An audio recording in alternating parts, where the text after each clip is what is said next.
तुमच्या विचारांना दिशा देणारा आणि सत्य मांडणारा आवाज, अस्तित्वाचे बोल. न्यूज मध्ये आपलं स्वागत आहे.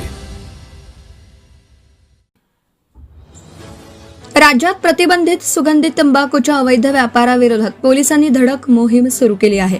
गोंदिया जिल्ह्यातील रावणवाडी पोलीस ठाणे आणि चंद्रपूर जिल्ह्यातील स्थानिक गुन्हे शाखेने स्वतंत्र कारवायांमध्ये मोठा साठा जप्त केला आहे. या दोनही कारवायांमध्ये मिळून 18 लाख रुपयांहून अधिक किमतीचा मुद्देमाल हस्तगत करण्यात आला असून 2 आरोपींवर कारवाई करण्यात आली आहे. गोंदिया जिल्ह्यातील रावणवाडी पोलीस ठाण्याच्या पथकाला पेट्रोलिंग दरम्यान गोपनीय माहिती मिळाली की डोमारटोला गावालगतच्या शेतातील एका घरात मोठ्या प्रमाणात प्रतिबंधित सुगंधित तंबाखूचा साठा करण्यात आला आहे. माहितीच्या आधारे पोलिसांनी सापळा रचून संबंधित ठिकाणी छापा टाकला.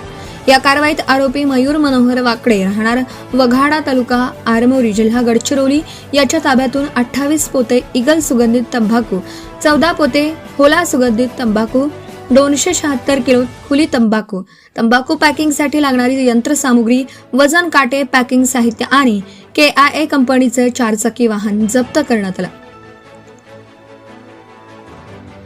या संपूर्ण कारवाईत 15,48,100 रुपयांचा मुद्देमाल जप्त करण्यात आला. पोलीस अधीक्षक गोरख भामरे, अपर पोलीस अधीक्षक अभय डोंगरे, उपविभागीय पोलीस अधिकारी रोहिणी बाणकर आणि पोलीस निरीक्षक वैभव पवार यांच्या मार्गदर्शनाखाली रावणवाडी पोलीस ठाण्याच्या पथकाने ही कारवाई पार पाडली. दुसरीकडे चंद्रपूर जिल्ह्यातील सिंधेवाही येथे स्थानिक गुन्हे शाखेला गुप्त माहिती मिळाली की आझाद चौक परिसरातील काही गुप्त खोल्यांमध्ये प्रतिबंधित सुगंधित तंबाखू आणि हुक्का शिश्याचा मोठा साठा लपवून ठेवण्यात आला. या माहितीच्या आधारे गुन्हे शाखेच्या पथकाने छापा टाकून कारवाई केली. कारवाई दरम्यान मुख्य आरोपी सागर प्रमोदराव केकरे राहणार आझाद चौक सिंधेवाही याला ताब्यात घेण्यात आलं. तपासादरम्यान महाराष्ट्रात पूर्णपणे प्रतिबंधित असलेला सुगंधित तंबाखू आणि हुक्का शिश्याचा साठा जप्त करण्यात आला. या कारवाईत 2,84,845 रुपयांचा मुद्देमाल हस्तगत करण्यात आला.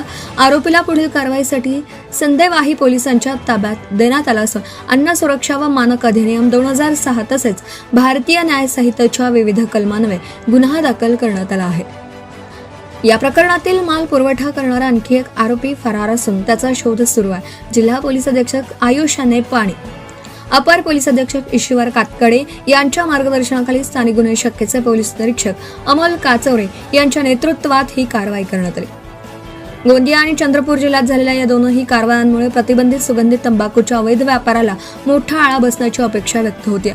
युवकांच्या आरोग्याला धोका निर्माण करणाऱ्या अशा बेकायदेशीर व्यवसायांविरोधात पोलीस प्रशासनाने कठोर भूमिका घेतल्याचं या कारवायांमधून स्पष्ट झालं. प्रतिबंधित सुगंधित तंबाखू आणि हुक्का शिश्याच्या अवैध साठा विक्री आणि तस्करी विरोधातील कारवाई अधिक तीव्र होत असून अशा बेकायदेशीर व्यवसायांवर पोलिसांचा करडी नजर आहे. गोंदिया आणि चंद्रपूरमधील या 2 मोठ्या कारवायांनी अवैध तस्करांचे धाबे दण आणले आहेत. Subscribe now and press the bell icon. Never miss an update.